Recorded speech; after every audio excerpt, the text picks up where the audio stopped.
Well.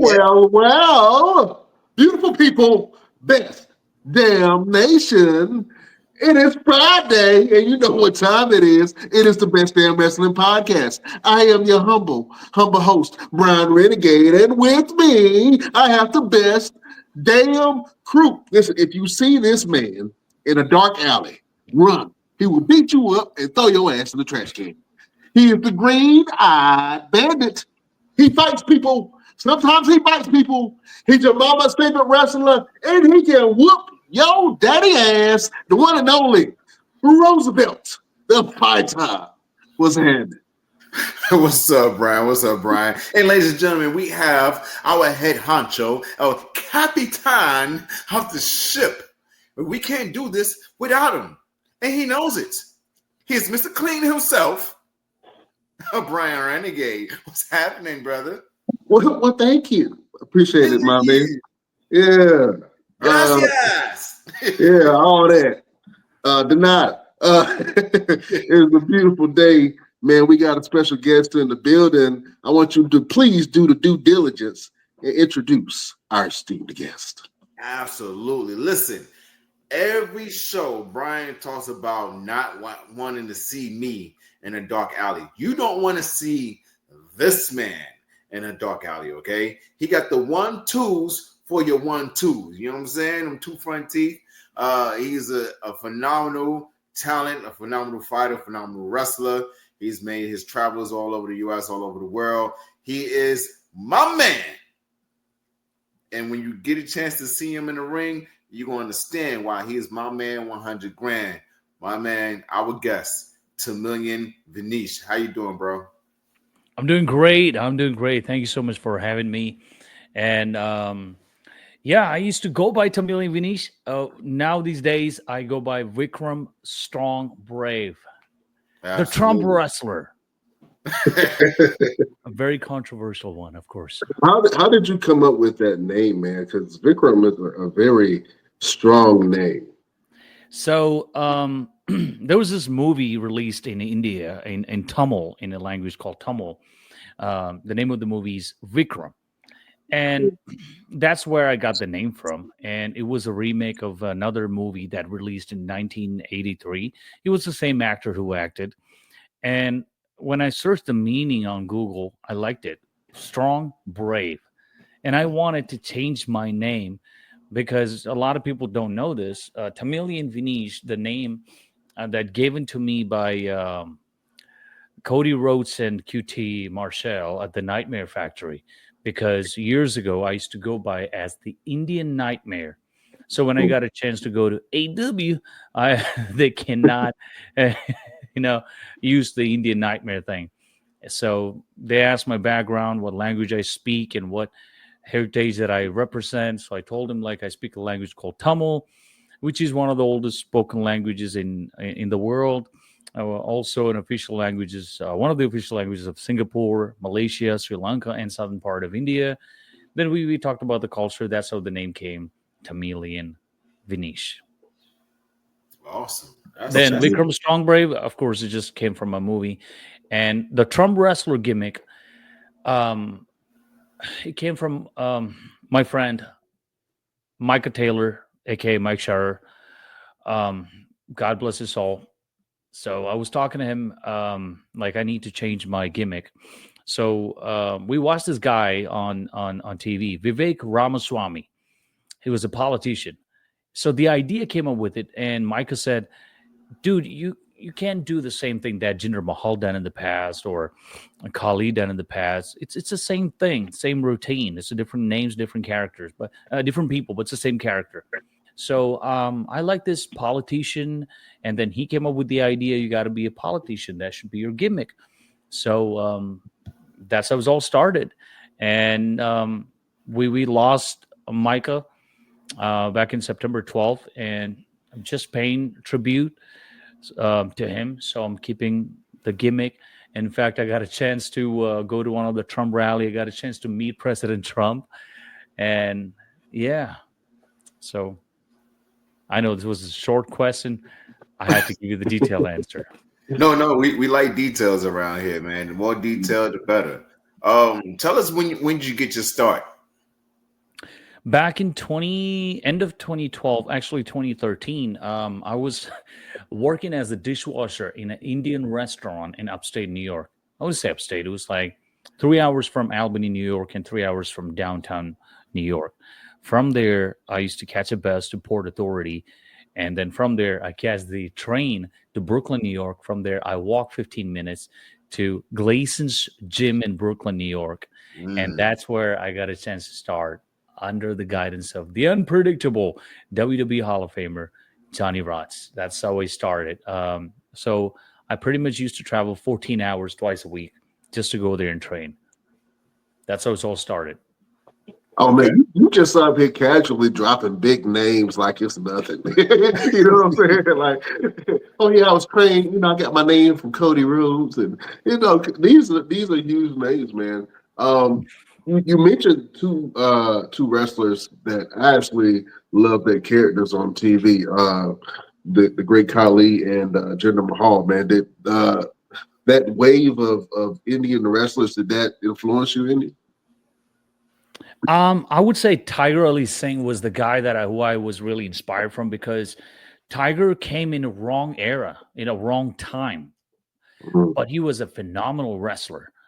And because if you go back and watch one of the Stampede matches that he had, Tiger was a great wrestler, but unfortunately he really used in a really bad way, in a bad time, in a bad era. And again, Giant Singh, he was another guy from New Japan. Then there was another guy, Giant Baba. And these guys kind of like had represented Asian and Indian culture.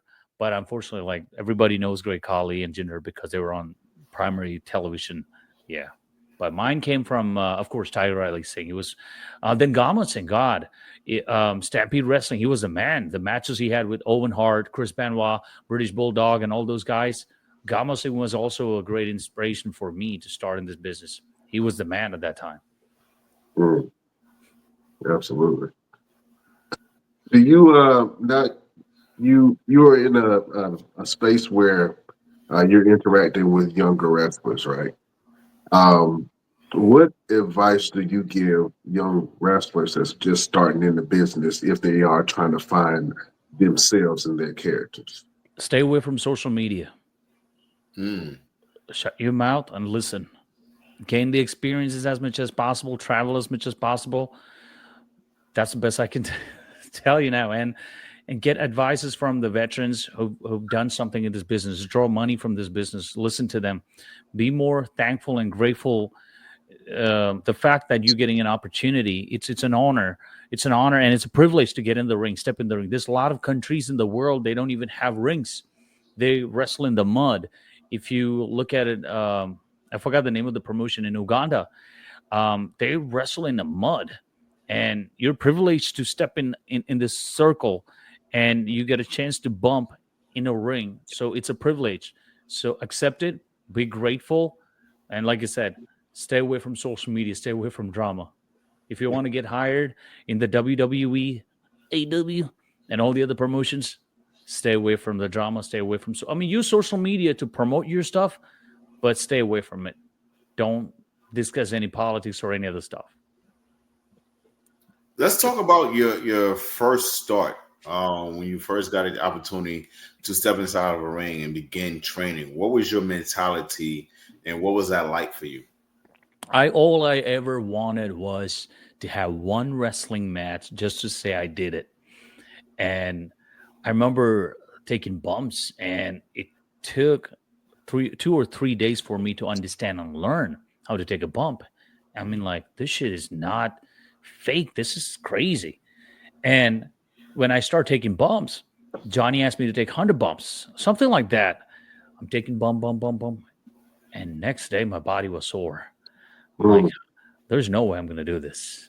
But then again, it's just the passion. And all I ever wanted was one match. After one match, it was just like hunger. I wanted more. And then I realized I'm living my dream here. And I always wanted to get somewhere with wrestling, just wrestle. That's all it was. And when I got a chance to do my first match, And again, Johnny have his own process. He's not going to just put you in the ring. It's just like you got to do a lot of battle royals, 8-man, 6-man tag matches. Once you gain experience, then tag matches, then you get triple threat matches, then you get that one-on-one. And that was kind of like a process. And I kind of feel like that should be the way to learn too. So for me, after a couple of days of training, I really didn't want to do this. But then, I don't know, it's just the people that I was around supporting me, and it was amazing. You said you got your start in 2012, and now you actually run an entire company on the AWWA. Tell us how all that came about, man. Like, what gave you the motivation to start your own company? AEW Dark. The experience I get in AEW Dark. And I'm sorry, I'm just shooting straight here. They were insulting independent professional wrestlers who gave their blood, sweat, tears in this business for years and years. They were bringing these independent professional wrestlers and squashing them. I hate to use the word, squashing them, disrespecting them under 2 minutes and 3 minutes. It was a big insult. And I'm like, this is not right. This is not right, because everybody's have a big hope. And I had a hope. I'm sure you had a hope. You had expectation. So many wrestlers had a hope. Like, okay, this is another company that we might get a chance to get something out of it. Maybe we'll be able to get a contract. So my whole experience with AEW was the reason I wanted to start something, that I wanted to provide an opportunity. Talents, it doesn't matter from where, from Alaska or Wyoming. If they can come here, I'm going to give them a platform to show their talent, their whatever they can do in the ring. And when you get 5 minutes, you can't really show much. And that's why I started AWWA. Okay. Yeah, bro. Yeah, man. So what's the biggest lesson that you learned by starting your own wrestling company? What was that again? What's the biggest lessons that you've learned since starting your promotion?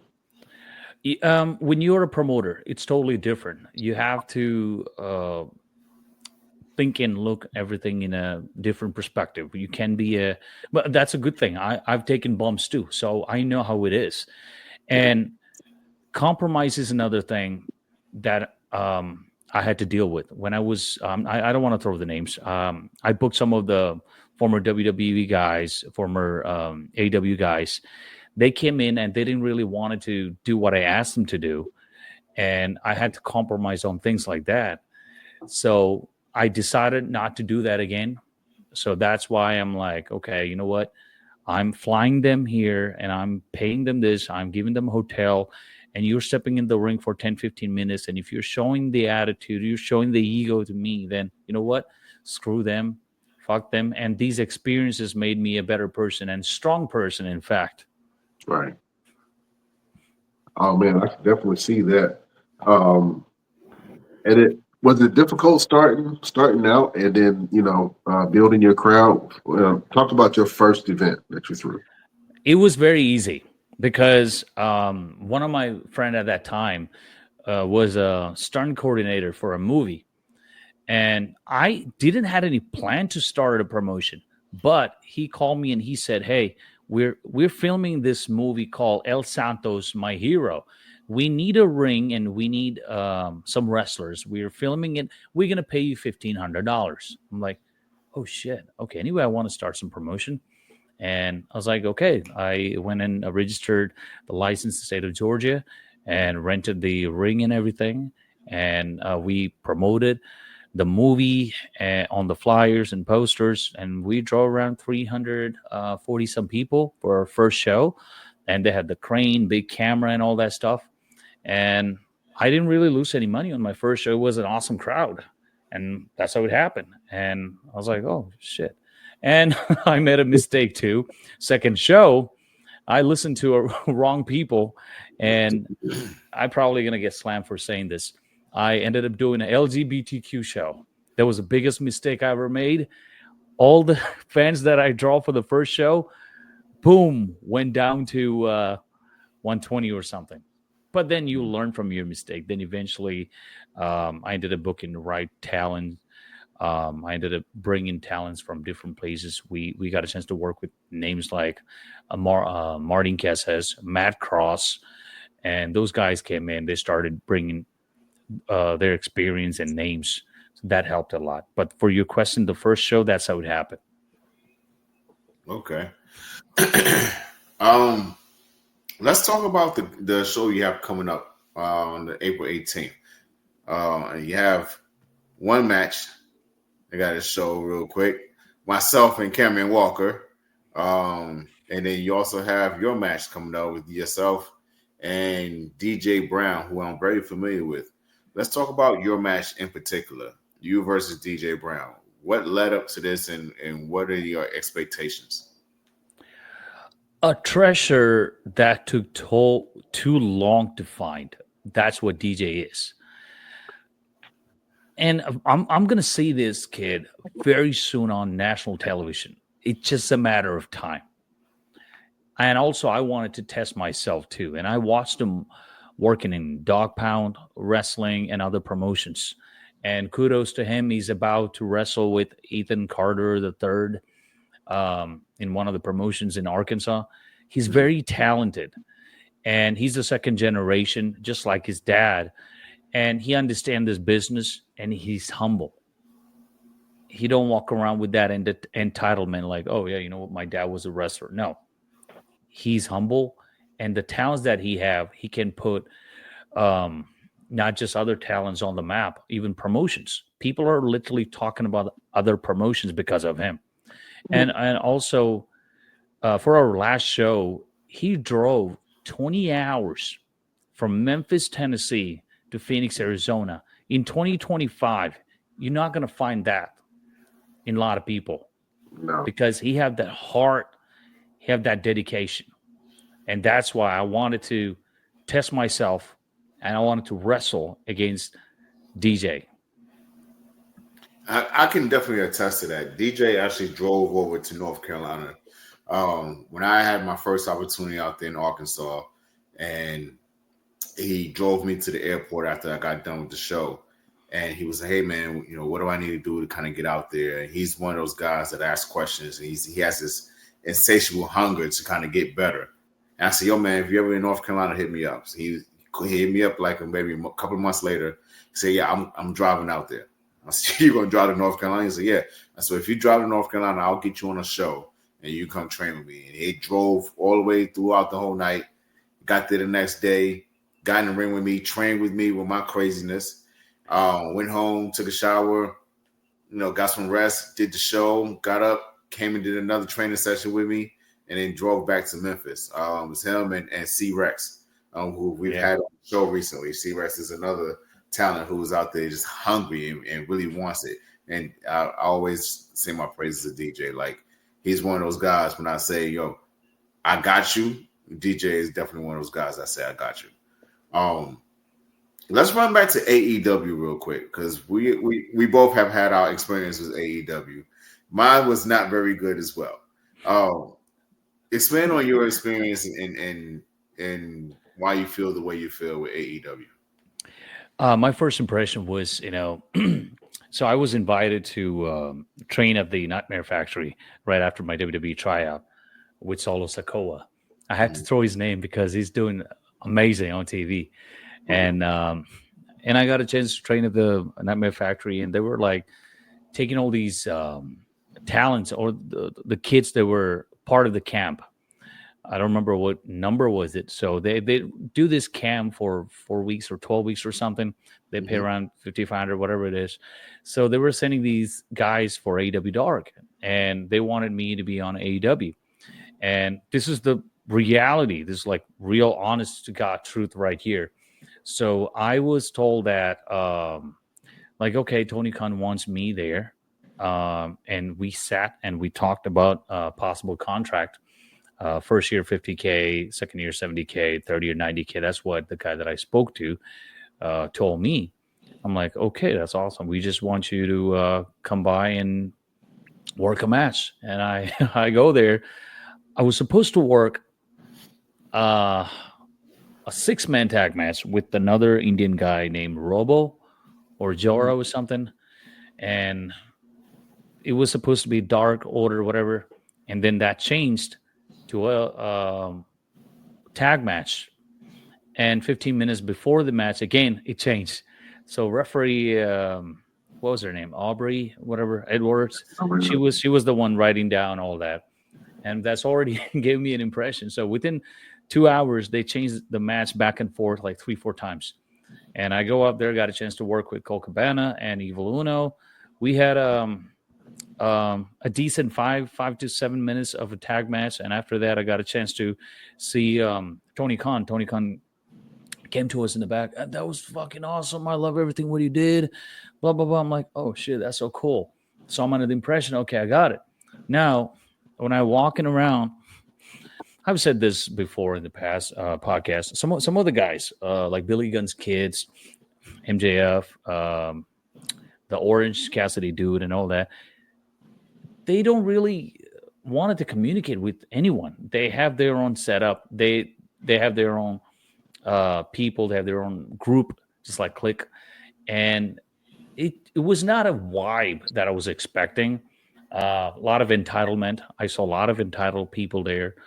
And the attitude, I kind of felt like it was the inmates running the asylum kind of a feeling. And I've said this like almost 3 years ago in a podcast, and I got heat from the entire internet.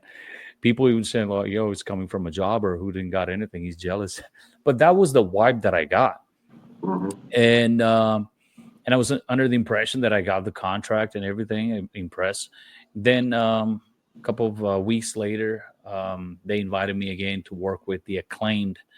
Anthony Bowen's amazing dude, very professional. And again, it's one of those experiences. I went there and I was just being a body. It was another squash match. And I pitched some of the things that I wanted to do. They didn't really want to give me that. Caster changed some of the spot, kicked the shit out of my head. And this is another funny thing. Like Bowens tagged Caster, and then Bowens pinned me 1, 2, 3. We went back. And Caster realized he messed up. So Caster told Tony, hey, he tagged me, but then he pinned Venice. So we got to go back and fix it. So it was one of those times where wrestlers were the fans because of the COVID.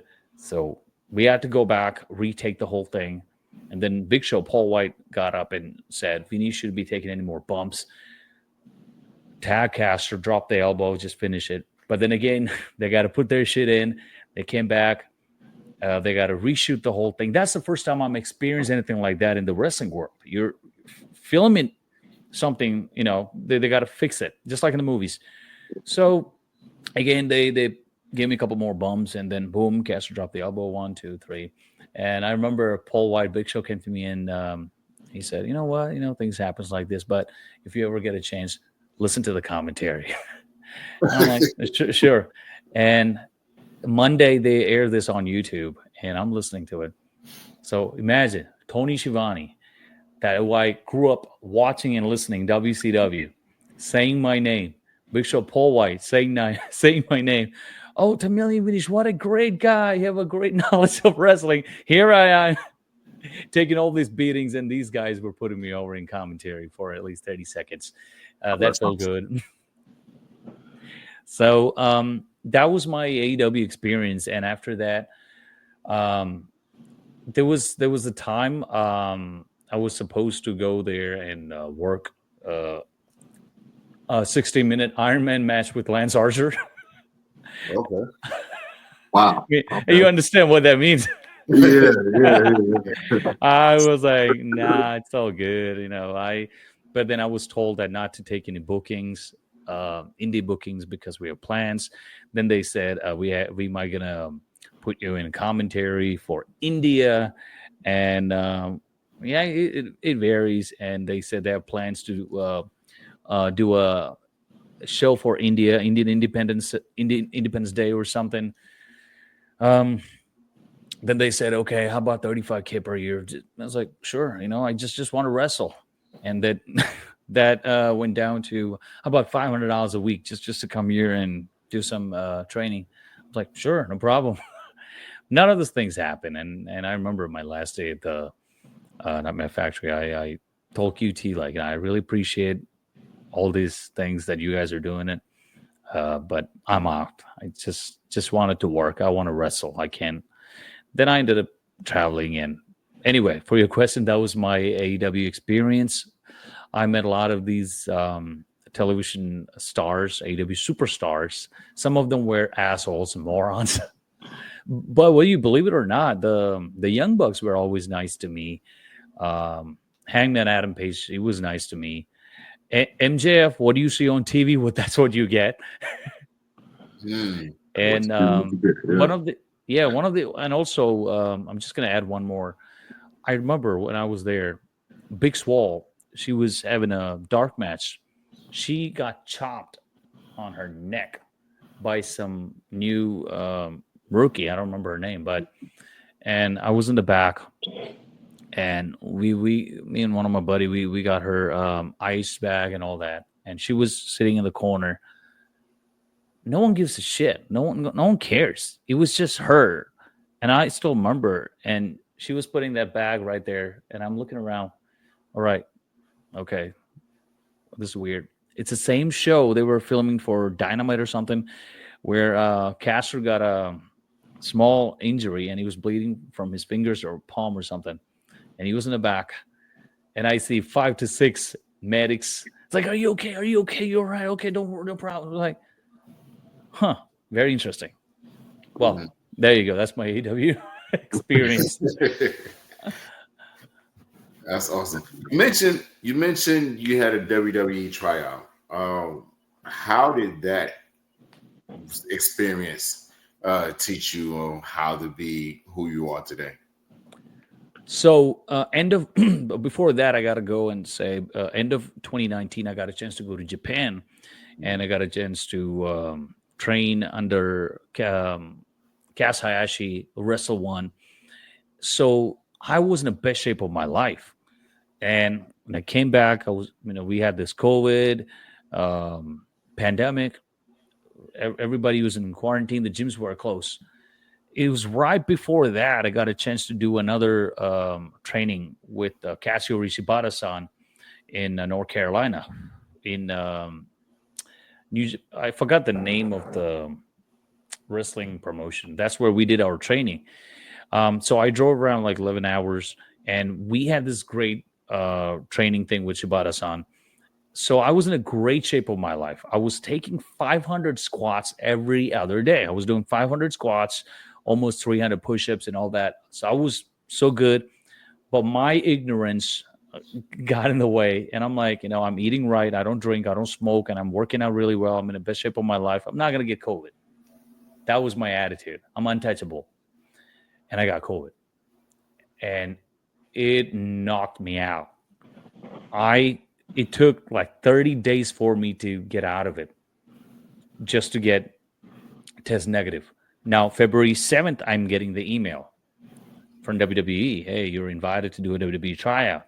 And February 21, 22, 23 or something. Those were the dates. Now, I can't even do 5 squats. I can't even do 10 push-ups. And that's when Michael Taylor gave me the key for the gym. And he said, anytime you want to come in and do whatever it is. So I used to go to Michael's gym like 2 or 3 o'clock in the morning.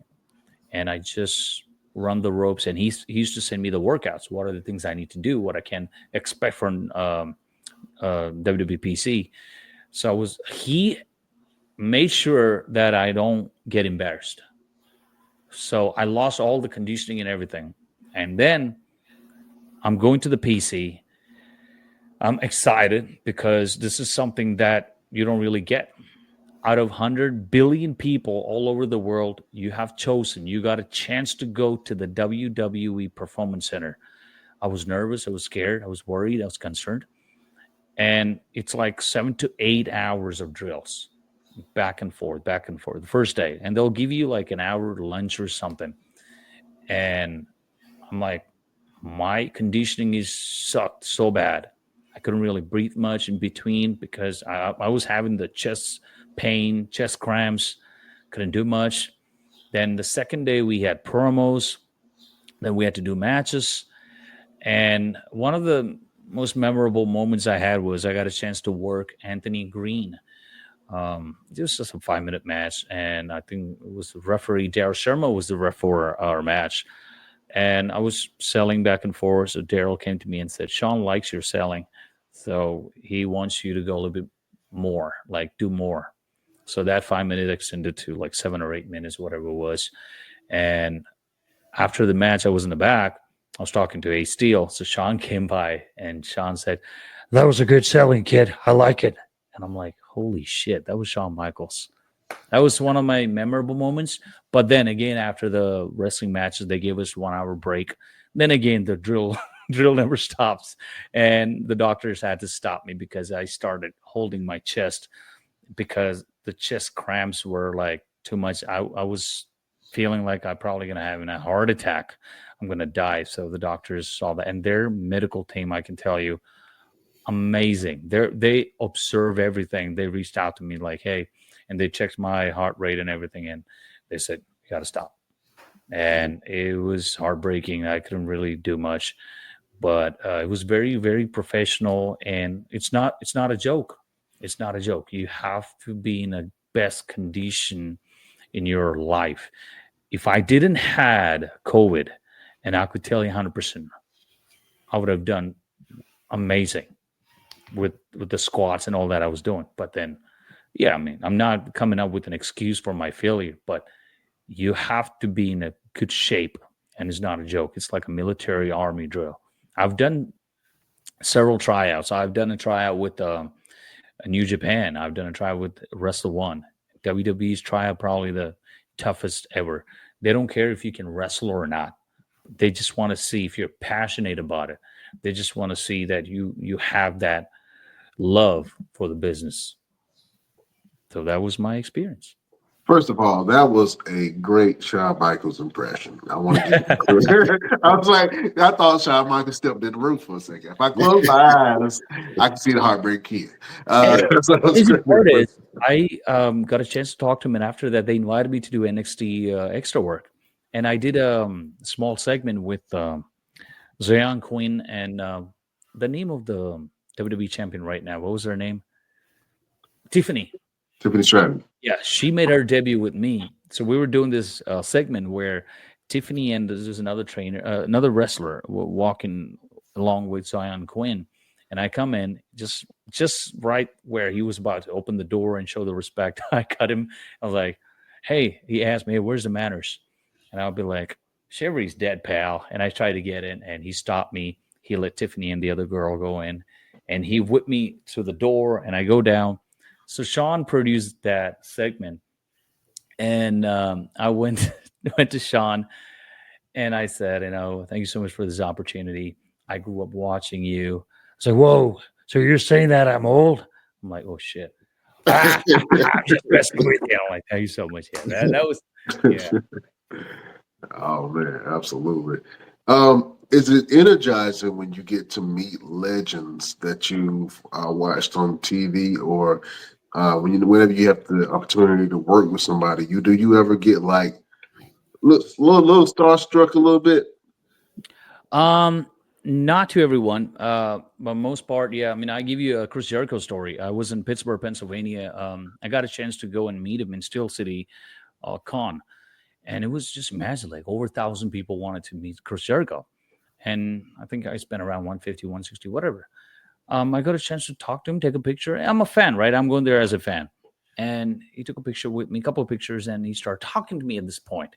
What you can clearly see, like there are hundreds and hundreds of fans out there waiting, like, right? And he's just making a conversation with me. I'm like, wow, what a guy and what a star. It's like, okay, years later, I met him at the AW Dark, and I wanted to make sure I don't bother him, I don't disturb him, just, it's just different when you're a wrestler. So then I finally got a chance to talk to him, and I showed him the picture, and he literally like, yeah, okay, brushed me off and walked away. And that was a weird experience. Yeah, I've had a couple situations. I mean, Roosevelt damn knows everybody, but I quite often tell the story of how I met Both of the Hardy was, but I met Jeff Hardy because he had the bubble guts and he had to run to the bathroom. I worked in the mall at the time. He was like, "Hey man, you know where the bathroom at?" So yeah, it's right there. And I was like, "Is that Jeff Hardy?" I didn't want to be weird and go to the bathroom, follow him, get a piece of tissue, but like, can you sign this tissue real quick? Yeah, yeah, I didn't want to be weird like that. But that's cool, man, that you have these interactions with a lot of the people that you have in the wrestling business. What's some of the best advice that you've ever gotten in the locker room? Do as many shows as possible and put people over in a different way as possible. Don't think about yourself. If you have to put someone over, put them over in a creative way as possible. Put your some effort from yourself too. Just like not just going there and just having whatever the match and boom. No, work with the crowd. That's another thing that I was like, okay, if they're paying 10, 20, whatever it is, make sure they invest and involve emotionally. Work with the crowd. If I'm a heel, talk smack to them. Like, try to get their energy to the ring. I remember one of the shows that I worked in Ohio, there was this girl, she was on her phone during my match. I got out, I snatched the phone and she was like, my phone. And of course I give it back later, but till the end of the show, she was paying attention. She don't want her phones to get snatched. And also like, she's like, okay, what's going on? And I call her out back and forth here and there. And then of course they're fans, but those were the advices. Again, I wish I had someone told me, hey, stay away from social media. That was the best advice. I wish, but I didn't. But then again, I remember Sami Zayn said, just work as many shows as possible. And Kevin Owens did the same thing, study tapes. And again, there's another guy that I would like to say, his name, Rip Rogers. Rip used to say, like, it's not real. Unfortunately, the kayfabe is gone. You are a performer now, and it's not about you. It's about the story. You're telling the story. So those were the best advices I could say I got from stars. Oh, absolutely. That's good stuff. April 18th, we have your show coming up, WrestleMania Weekend. It's called AWWA Uncensored. It's going to be at the Bull Shooters, 3337 West Peoria Avenue in Phoenix, Arizona. And that is happening during WrestleMania week, which is a big week for professional wrestling all in itself. What made you decide to do it in Phoenix versus Las Vegas? So most of the times, I'm sure you know this, any WrestleMania weekends, there's plenty of promotions there putting all these shows together in hotels and all these venues.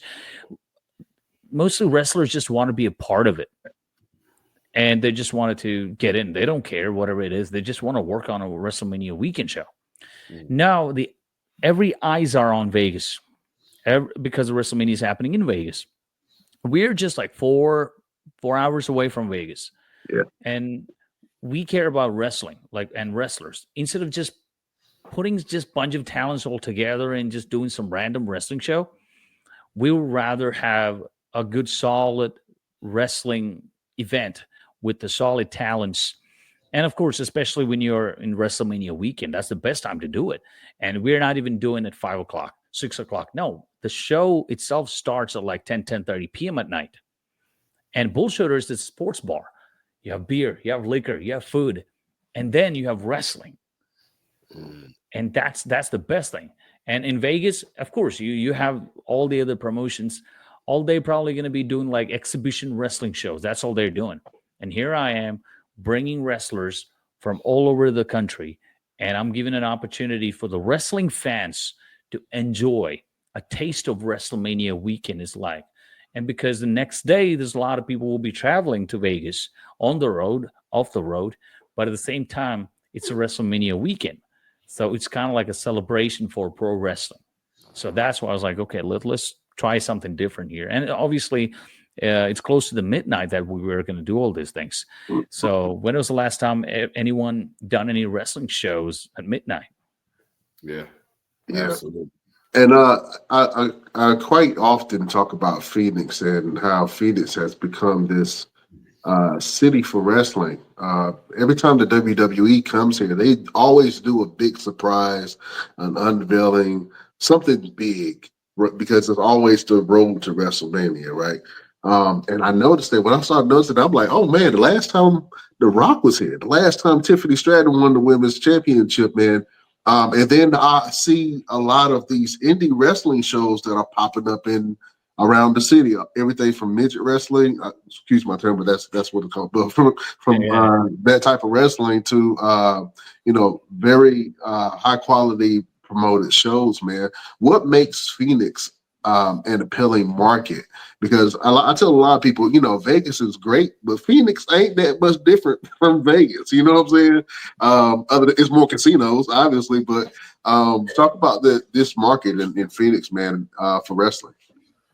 California is the largest populated state in the United States. In Phoenix, I'll just say Arizona State. It's very close to California. We are close to California and Vegas. Now, that's the population part. Like, you have fans, but you don't have the product. And second, you're close to everything. And Phoenix has one of the best airports, and Phoenix is booming up. So you have the platform. And there's a lot of people are sick and tired of the politics and dramas in California, in Colorado, in Vegas, in New Mexico. So Phoenix is a hub for them. Okay, let's go there and try something new. And obviously, we have ICW, one of the biggest promotions here. They always draws really good, and they always bring fans here. And again, there's some promotions out there that don't really don't do good because of the talents they bring in. There's only very few promotions out here that they wanted to put a good show and provide opportunity. And Russo will probably familiar with this thing. Most of the states, they have their own guys working everywhere. It's the same thing in here too. It's the same guys working A, B, C, and they haven't really got a chance to see any new talents from any other states. And here I am, ever since I've been running in Georgia, even in here, I always bring talents from out of state. And it's a new product here, and it's a platform for the fans to see wrestlers that they might be able to see it later in WWE or any other company. And we don't have much competition here. Right. So that's the plus point. Population, close to everything, everywhere. Not much competition here at all. Yeah, you brought up a good point because a lot of people from California, when you come to Phoenix, you'll meet a lot of people from California and a lot of people from Vegas and Colorado. So, you definitely hit the nail right on the head, man. I'm excited to see this match, and I will be in the building with Roosevelt, man. So I want to see these matches, man. It's going to be great. And Roosevelt, I wanted to say something added to him. I don't remember when I met him for the first time. I believe in North Carolina when I was working with Thomas Extreme. Maybe that's when I met him. But there was this incident that I always going to remember. So me and him, we were doing extra work. He got a chance to work with Veer. That was his name, Veer. Yes. And I'm like, I did a lot of these extra work, but I haven't seen any workers asking for any other extra worker and meeting them. So I see Cedric Alexander looking for him, and he came in and gave him a hug, and they were having this conversation. And I was like, oh, that's so cool. You don't really see that a lot. And that was always tells a person's reputation in this business. Just wanted to say it out there, remember, because. Yeah, I just remember Veer kicking the soul out his body. Hey, damn near kicked him into the third row. That's details. We don't need all of them details, man. You hadn't fluffed to the. Let me live, man. You know what I'm saying? And also, I remember that show because that's where I got a chance to meet the Walt Disney of professional wrestling, Mr. Vince McMahon, in there. How was your Yeah. experience meeting Vince? Like, was it everything that you thought it was going to be? It was crazy because it's the first time I'm saying this on a podcast. We get emails like, I mean, obviously after this, there's no way I'm going to get an invitation from WWE, and I'm okay with it. We You get never the know. email. No, I won't. You will hear. So we all get emails like, okay, do not approach Triple H, Stephanie McMahon, Vince McMahon. We always get that email. I'm like, I'm standing outside. So he was walking right behind his bodyguard. He's a big dude, and he's walking his way to his limousine. And here I am, and I'm like, I'm at the age of 35 at that time. It's like, holy shit, that's Vince McMahon. I'm gonna say something. I don't want to say hi, hello. In Tamil, my language, Vanakkam means hello. He came close to me, and I said, Vanakkam, Mr. McMahon. He stopped. It's like, what was that? I said, that means greetings. What's your name? So my name is Vinesh. Well, are you having fun? I'm like, yeah. Well, my name is McMahon, Vince. It was nice talking to you. Good night, young man. And he walked away. And I'm like, holy shit. At the age of 35, I met the Walt Disney of pro wrestling, Vince McMahon. And I turn around. I'm not going to say the name of the person, but he was looking at me, pulled down the glass, call me. Come here. That sounds like a Matt Bloom thing. Come here. Not gonna say it. He was a producer. But the crazy part is, after that, I thought I'm done. But then they invited me to go to Baton Rouge, Arkansas, and I did. After this interaction with him, I think I did a few more extra works, and I got a chance to talk to Ronda Rousey, and that was awesome. And it was really cool. So that I will always remember. Oh man, we gotta get you to do some more impressions. Matter of fact, you got this this character where you praise Donald Trump, right? Can you give us a good Donald Trump impression?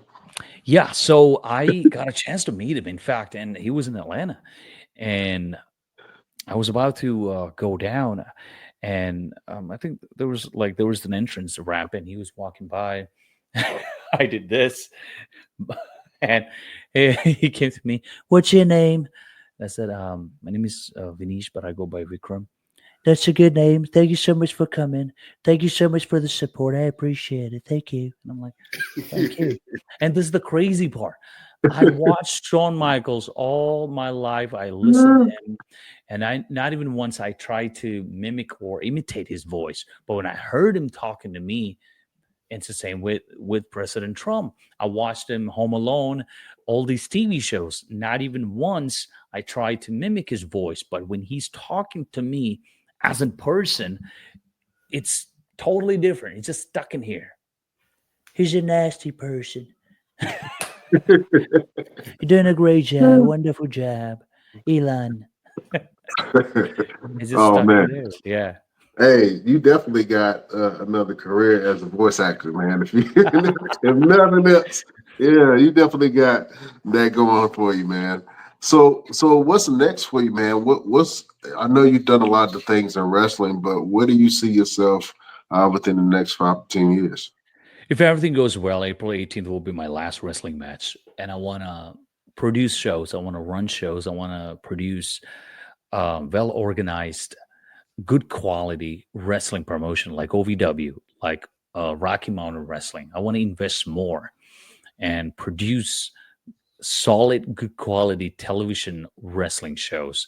And I have some friends that works in different companies, and I talked to them. They said they can help me out if I have good quality video with good stories and good good quality videos and everything, so they can give me slots on these places, like for example like Amazon Prime or Netflix, something like that, just like a small network. So my goal is to build something like that, bring talents. And again, I have friends in Mexico City, Mexico. I got a chance to wrestle in there. I wanted to bring some of the guys in here, and I have friends in Ireland. I have friends in Japan. I want to bring some guys here. I want to bring these international talents that people haven't really heard about or seen much. And also, I've been talking to Nagata-san, Yuji Nagata. So we talked about doing something together by the end of this year, end of August or September. So I wanted to produce a good quality wrestling promotion, like television style. That's my goal. So this being your last match, man, are you going to leave it all in the ring?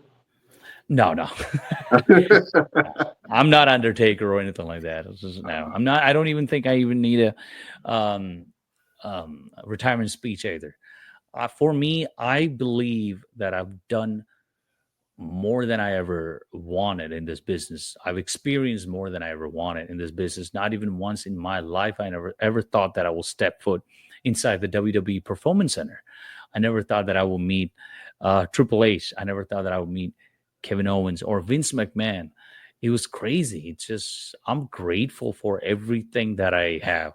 Even though, don't get me wrong, I did a couple of podcasts and I shared my experiences with AEW and all that. But at the end of the day, even though it was an experience, good or bad, it was still an experience. You'll learn what to do, what not to do. Stay from what. I mean, I'm sorry. Again, I don't want anyone to get closed or shut down. But, I mean, look at it. I mean, their television program speaks for themselves, too, now these days. But I'm grateful. So I don't really think I really need to put my body on the line anymore. And I just wanted to help other people. And that's what I want to do. And at the end of the day, I already made history in the history books as the first ever Tamilian who represent Tamil culture in the world, who have appeared in the WWE and AEW. That's already there in the history books. So even if you go to Google, I'm always there. I've accomplished that. So that's enough for me. Yeah, absolutely. Let me ask you a question real quick before Roosevelt jump in. Would you ever do a Bollywood movie? I think you got the look and everything. I think you would be a great Bollywood star, man. I don't speak the language. That's the first thing. And second, I was invited to India to do a show for Great Khali. Before, I don't remember, for some reason I couldn't really do it. I don't know why. But yeah, I mean, if I get it, I don't know. Yeah, sure. Hell not. Like if it's out there, I'll do it. At least, hey, I got a chance to do Heels season 1. So okay, it's out there. So yeah, sure. Why not? That's awesome. All right, go ahead, brother. That's amazing. So we have this segment that we do every show. You may have seen it, you may have not seen it.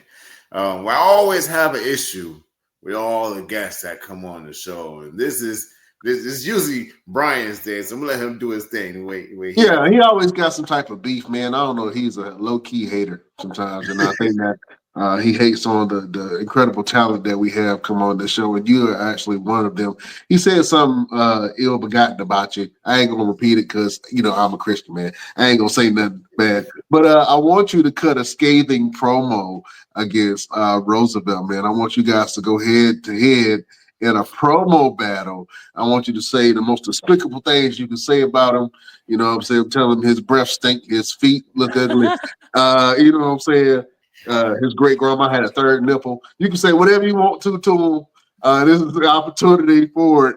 Are you down for this promo battle? Yes, sir. All right. Yeah. Let's do it. Who going first? Flip a coin.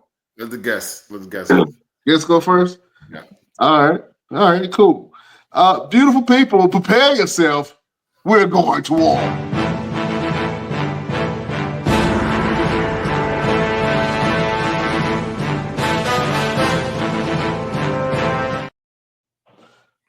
All right, it's on you.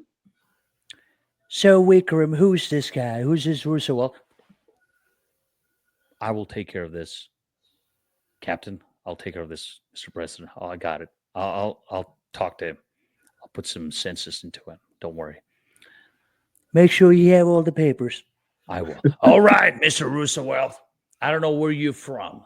I don't know if you have a passport, if you have a visa. I see you wrestling all over the world. I see you been wrestling with the West, with the shirt. Where's the boots? What's up with that? and I see you wrestling in a weird outfits. Where are you from? That's always matters, Roosevelt. And also, I wanted to tell you that Adam Copeland is no longer using that robe, so you can use it again. Yeah. And next time when I see you, I will make sure you have the real green card. Otherwise, we'll make sure we're going to deport your ass back to where you came from. Get him out of here. Build a wall. Yeah. Yeah. Roosevelt, what you got? Let me explain something to you. It ain't always about where you're from, it's where you at. And where I'm at right now is in your face. I'm on your ass. I'm on your neck. You can call your commander-in-chief. You can call whoever you want. You can call the Secret Service. You can call the service that's not a secret. You can call Elon Musk. You can call your granddaddy. I don't give a damn. One thing you want to understand, just like everybody else understands, is that my name is Roosevelt. And I like to fight. And not only do I like to fight, but I like to prove people wrong. And the main thing I want to prove to you is that you're not as good as you think you are. I want to show you. I want to expose you for the fraud of a politician that you are. Because every last one of you are just frauds. You guys are more fake than the actors in the movie. So, call your daddy and tell him Roosevelt is the real deal. Call your daddy. Call your commander-in-chief. Call whoever the hell. Call the police. Somebody call the police. Man, oh, man. There's this promotion that I got a chance to work with a couple months ago. And the crowd is mostly 90% Hispanic. And I went there and cut a promo. And I said, this is a message to those who jump through the wall. If you haven't got your work permit, if you haven't got your Social Security, if you haven't got your freaking green card, then make sure you get it right now. Because in 15 days, once the commander get back to the White House, we're going to deport your ass back to where you came from. Bro. I know you had to run out of there. No, they took it into a good spirit. They all were laughing pretty much. So, but I got a good reaction. You know, wrestling fans ain't what they used to be. Yeah.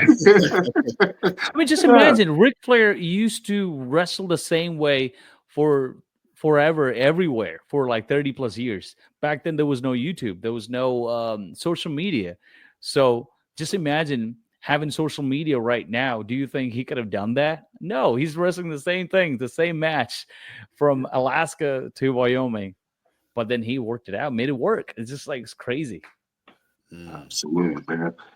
Do you have more fun as a heel than a baby face? What did you spend most of your career as? It depends where I am. It's one of those things, like when I was doing shows in Ohio, I used to get death threats. This one of the messages I remember, we killed your father and we're going to come after you. Like, my father? Yeah, Bin Laden. I'm like, bitch, he's from fucking Middle East. And you can, my culture is Indian. You can come up with some motel, grocery store, gas station, software. If you want to call me out or insult me, just use the right thing. And showed up with a knife to the show. And I mean, of course, the boys in the back, they just picked him up, throw him out. There was another, again, sometimes heels are good. Irvine, Kentucky, that was another place. I did my heel thing. I was putting my back and everything back in the car. 3 people chewing tobacco came to me. Hey, you a foreigner? Let me tell you something, boy. There's a green state. We don't like foreign people. But we see you here again, we shoot you and kill you. I looked at them. I didn't say a word. I got in the car, didn't stop anywhere for 3 hours. But then for being heel, these kind of things comes with it. It depends where you are. And babyface, I always like heel because you can get the reaction out of people and you can speak the truth. For me, when I'm heel, when I'm doing this, I can say a lot of things and I can still get heat. So yeah, I like being heel always. And I think Al Snow is the only guy who used me as a babyface in OVW. I think I asked him, like, I always like to be heel, but like, I don't know, they don't know me. Yeah, but you need to learn how to be a baby face. You need to work a baby face too. You need to get a reaction. I'm like, sure. Yeah, that's the only time I actually did um, a baby face back in 2018 or something. Yeah. Yeah, I enjoy being heel. Definitely. Yeah. Especially now these days with this character.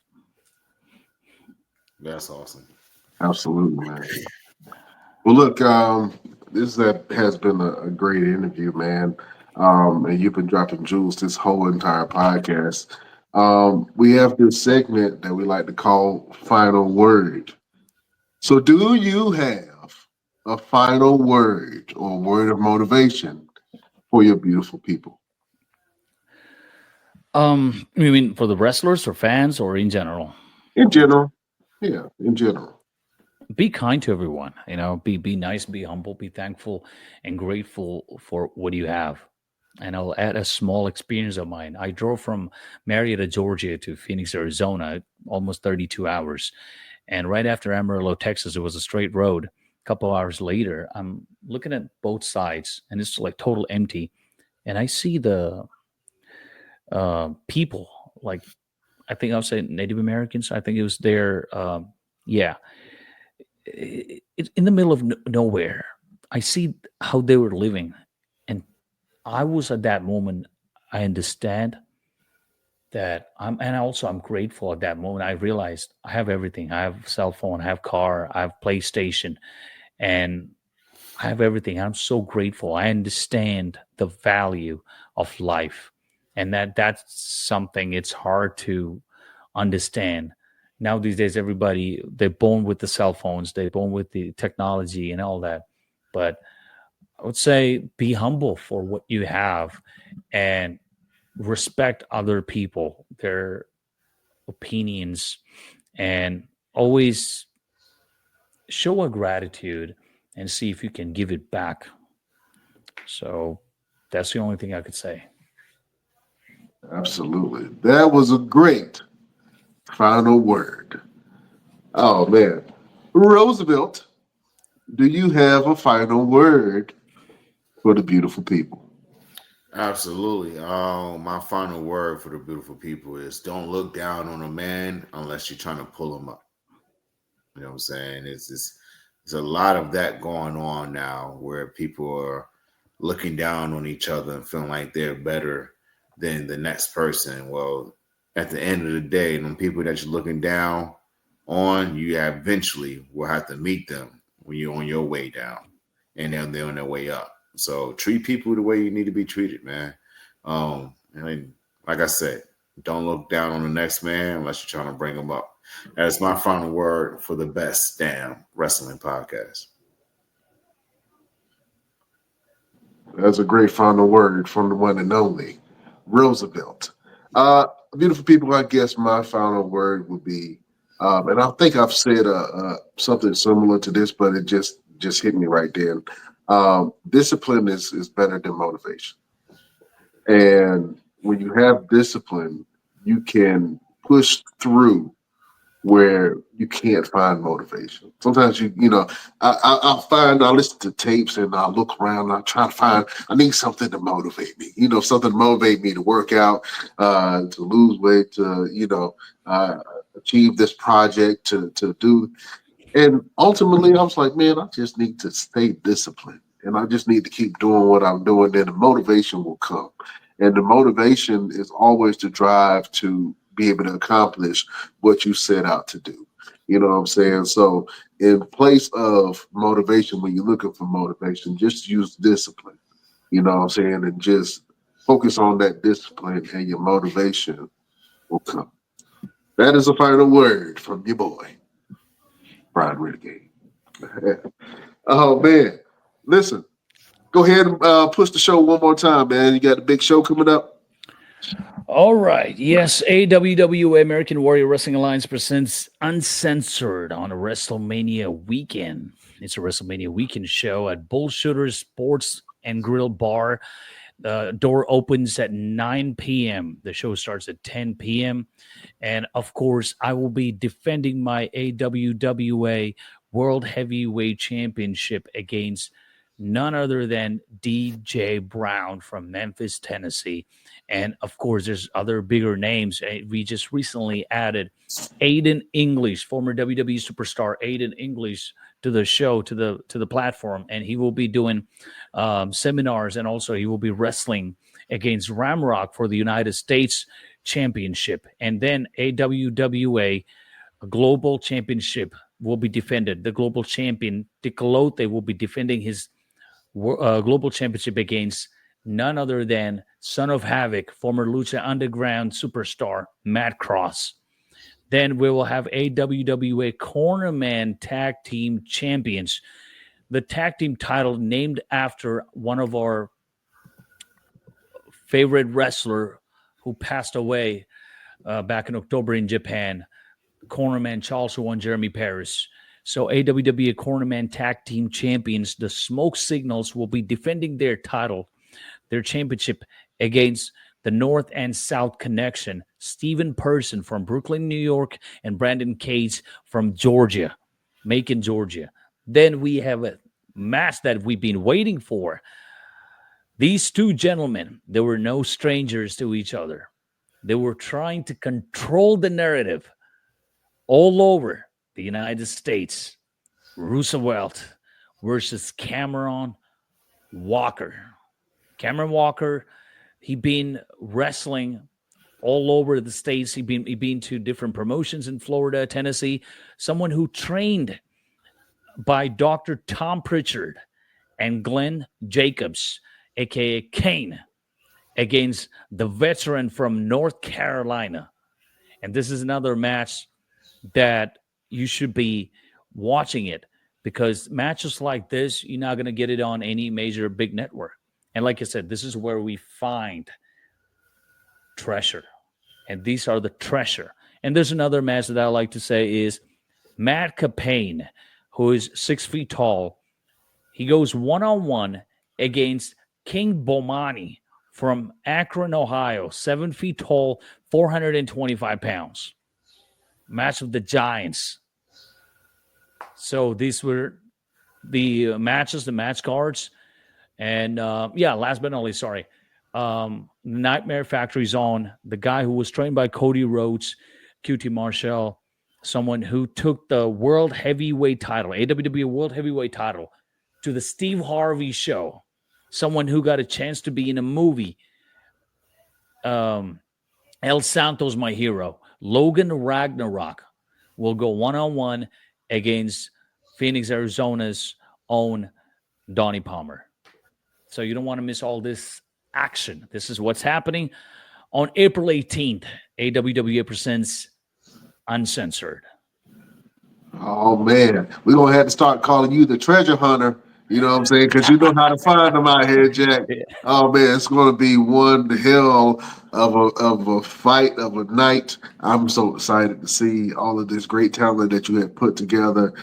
This is gonna be amazing. If you haven't got your tickets yet, go get your tickets before it sell out. Yeah. Tickets are available on eventbrite.com, or you can contact us on the social media as well. Also, there's options for at the gate too. So yeah. Absolutely, man. Well, listen, it has been an honor to have you on this show. Thank you for sharing your life with us. Thank you for sharing your experiences and bringing a little bit of the AWWA flavor to the Best Damn Wrestling Podcast, man. I want you to help us in the show. Is that okay? Absolutely. And you can do it in any impression that you want to, and you could just do it as Vikram. All right. I'm going to say we will see you next week on the next best. I'm going to point to you. I only want you to say one word. You have to say damn. but you have to say damn with some galls. Damn with some, from the pits of your soul, you got to bring that damn up. You ready? Oh, I'm ready. All right, let's do it. Beautiful people, best damn nation. We will see you next week on the next best. Well, beautiful people. All right, you're going to see this amazing podcast next week. Best Damn Wrestling Podcast. Oh, I love that. Oh, man. You can check us out on all of our platforms, Instagram, Twitter, Twitch. Join Roosevelt's TikTok as he's ticking and talking and trying to get up to 10,000. So we're excited. But and also thank you to all of our sponsors, Nature Made, Brickhouse Nutrition, Marriott Bonvoy, Fanatics. Thank you guys for supporting the Best Damn Wrestling Podcast. We will see you later. Thank you so much. We bid you.